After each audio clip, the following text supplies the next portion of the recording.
بسم اللہ الرحمن الرحیم۔ قال النبی صلی اللہ علیہ وسلم خذه فتموله وتصدق به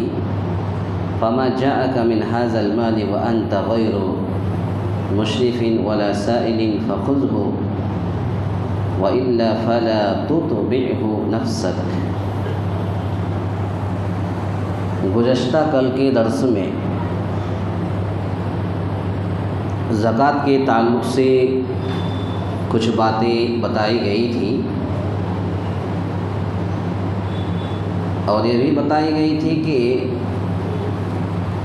زکوٰۃ کا پیسہ 8 قسم کے لوگوں کو دیا جا سکتا ہے۔ اس میں سے 2 کا ذکر ہو گیا تھا، فقیر اور مسکین کو بھی زکوٰۃ کا پیسہ دیا جا سکتا ہے۔ تیسرے نمبر پہ والعاملین علیہا، عاملین کہتے ہیں ان سے مراد ایسے سرکاری اہلکار ہیں، چاہے وہ سرکاری ہو چاہے وہ غیر سرکاری ہو، جو زکوٰۃ و صدقات کی اصولی و تقسیم اور اس کے حساب و کتاب پر معمور ہوں، یعنی ایسا شخص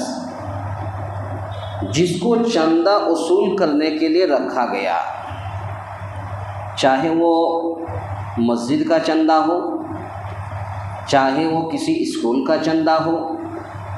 چاہے کسی مدرسے کا چندہ ہو، چاہے کسی مکتب کا چندہ ہو، چاہے کسی سرکاری آفس کا چندہ ہو، جس کو بھی چندہ کرنے کے لیے رکھا گیا تو ایسے شخص جو دن بھر محنت کر کے چندہ اصولی کر رہا ہے تو ایسے شخص کو مزدوری دینا چاہیے اور مزدوری ملنا چاہیے۔ تو ایسے لوگوں کو بھی زکوٰۃ کا پیسہ دیا جا سکتا ہے۔ تو یہی والعاملین علیہا حضرت عبداللہ بن سعدی رحمۃ اللہ علیہ بیان کرتے ہیں کہ حضرت عمر رضی اللہ تعالیٰ عنہ کے پاس ان کے زمانہ خلافت میں آئے تو ان سے حضرت عمر رضی اللہ تعالیٰ عنہ نے پوچھا کہ کیا مجھ سے جو یہ کہا گیا ہے وہ صحیح ہے کہ تمہیں لوگوں کے کام سپرد کیے جاتے ہیں اور جب اس کی تنخواہ دی جاتی ہے تو تم اسے لینا پسند نہیں کرتے؟ میں نے کہا یہ صحیح ہے۔ حضرت عمر رضی اللہ تعالیٰ عنہ نے کہا کہ تمہارا اس سے کیا مقصد ہے؟ میں نے عرض کیا میرے پاس گھوڑے اور غلام ہیں اور میں خوشحال ہوں اور میں چاہتا ہوں کہ میری تنخواہ مسلمانوں پر صدقہ ہو جائے۔ حضرت عمر رضی اللہ تعالیٰ عنہ نے فرمایا کہ ایسا نہ کرو، کیونکہ میں نے بھی اس کا ارادہ کیا تھا جس کا تم نے ارادہ کیا ہے۔ آپ صلی اللہ علیہ وسلم مجھے عطا کرتے تھے تو میں عرض کر دیتا تھا کہ اسے مجھ سے زیادہ اس کے ضرورت مند کو عطا فرما دیجیے۔ بالآخر آپ نے ایک مرتبہ مجھے مال دیا اور میں نے پھر وہی بات کی کہ اسے ایسے شخص کو عطا کر دیجیے جو اس کا مجھ سے زیادہ محتاج ہے۔ آپ صلی اللہ علیہ وسلم نے فرمایا خذہ فتمولہ وتصدق بہ، کہ اسے لے لو اور اس کے مالک بننے کے بعد اس کا صدقہ کرو۔ یہ مال جب تمہیں اس طرح ملے کہ تم اس کے نہ خواہش مند ہو اور نہ اسے مانگا ہو تو اسے لے لیا کرو، اور اگر اس طرح نہ ملے تو اس کے پیچھے نہ پڑا کرو۔ معلوم ہوا کہ عامل زکوٰۃ کی اصولی کے عوض اجرت و معاوضہ دیا جا سکتا ہے۔ اگر کوئی زکوٰۃ کی اصولی کر رہا ہے یا زکوٰۃ اصولنے کے لیے اگر کسی مدرسے کے لوگ، مدرسے کے ذمہ دار، مسجد کے ذمہ دار اگر کسی کو متعین کیا ہے کہ تم زکوٰۃ کی اصولی کرو، تو جس کو اصولی کی ذمہ داری دیا ہے تو اس کو زکوٰۃ کا پیسہ دیا جا سکتا ہے، اس کو زکوٰۃ کا پیسہ دیا جا سکتا ہے، اور عامل کو چاہیے کہ اسے قبول کر لے۔ تو دوسری چیز یہ معلوم ہو گئی کہ عاملین علیہ جو بھی زکوٰۃ کا پیسہ اصول کرے گا اسے مزدوری دی جائے اور زکوٰۃ کا پیسہ دیا جا سکتا ہے۔ ایسے لوگوں کو عامل نہ بنایا جائے جن پر صدقہ حرام ہے، ایسے لوگوں کو عامل نہ بنایا جائے، چندہ کرنے کے لیے نہ بنایا جائے جن پر صدقہ حرام ہے، مثلا بنو ہاشم اور بنو مطلب وغیرہ، جیسا کہ مطلب بن ربیعہ بن حارث بن عبد المطلب بیان کرتے ہیں کہ وہ فضل بن عباس دونوں رسول اللہ صلی اللہ علیہ وسلم کے پاس گئے، پھر ہم میں سے ایک نے کلام کیا اور کہا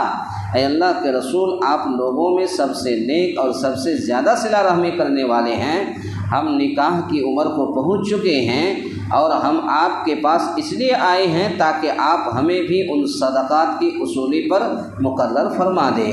اور ہم آپ کو اسی طرح صدقات کا مال لا کر ادا کریں جیسے لوگ ادا کرتے ہیں، اور ہمیں بھی اسی طرح تنخواہ حاصل ہو جائے جیسے لوگوں کو حاصل ہوتی ہے۔ راوی کا بیان ہے کہ آپ صلی اللہ علیہ وسلم اس قدر طویل خاموش رہے، جب اس طریقے سے کہا اس نے تو اللہ کے رسول بہت لمبی دیر تک خاموش رہے کہ ہم نے خود آپ صلی اللہ علیہ وسلم سے کلام کا ارادہ کیا۔ وہ بیان کرتے ہیں کہ حضرت زینب رضی اللہ عنہا پردے کے پیچھے سے اشارہ کرنے لگی کہ تم کلام مت کرنا۔ پھر آپ صلی اللہ علیہ وسلم نے فرمایا ان الصدقۃ لا تنبغی لآل محمد انما ہی اوساخ الناس، کہ بے شک صدقہ آل محمد کے لیے جائز نہیں کیونکہ یہ تو لوگوں کے میل کچیل ہے۔ پتہ یہ چلا کہ نبی کریم صلی اللہ علیہ وسلم اور نبی کا پورا جتنے آل اولاد ہے، آل ذریت ہے، سب کے لیے صدقہ یا زکوٰۃ کا پیسہ حرام ہے۔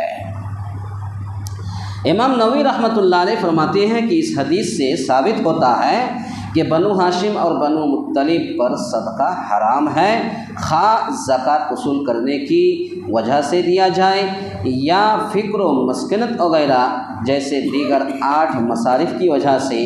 یہی ہمارے اصحاب کے نزدیک صحیح ہے، البتہ ہمارے بعض اصحاب نے بنو ہاشم اور بنو مطلب کے لیے صدقہ وصول کرنے کی وجہ سے عامل کا حصہ جائز قرار دیا ہے کیونکہ یہ ٹھیکہ ہے، لیکن یہ قول ضعیف یا باطل ہے اور یہ حدیث اس کے رد میں واضح دلیل ہے۔ یہ شرح مسلم کے اندر یہ حدیث ہے۔ سید سابق رحمۃ اللہ علیہ کہتے کہ یہ واجب ہے کہ زکوٰۃ وصول کرنے والے لوگ آل رسول یعنی بنو ہاشم اور بنو مطلب میں سے نہ ہوں جن پر صدقہ حرام ہے۔ تو اس سے ایک بات یہ بھی پتہ یہ چلا کہ جس کے پاس مال و دولت ہے، زمین و جائیداد ہے، سب کچھ ہے، ایسے لوگوں کو زکوٰۃ وصول کرنے کے لیے نہ رکھا جائے بلکہ ایسے لوگوں کو رکھا جائے جو ضرورت مند ہو، اسے رکھا جائے اور اسے زکوٰۃ کا پیسہ مزدوری کے طور پر دیا جا سکتا ہے۔ والعاملین علیہ، یہ 3 چیزیں ہوئیں۔ اب انشاءاللہ کل کے درس میں والمؤلفۃ قلوبہم کے تعلق سے بیان کیا جائے گا۔ اللہ تعالیٰ سے دعا ہے یا الہ العالمین ہم تمام مسلمانوں کو کہنے سننے سے زیادہ نیک عمل کرنے کی توفیق عطا فرمائے، آمین۔ اقول قولی ھذا استغفر اللہ لی ولکم ولسائر المسلمین واستغفروہ انہ ھو الغفور الرحیم۔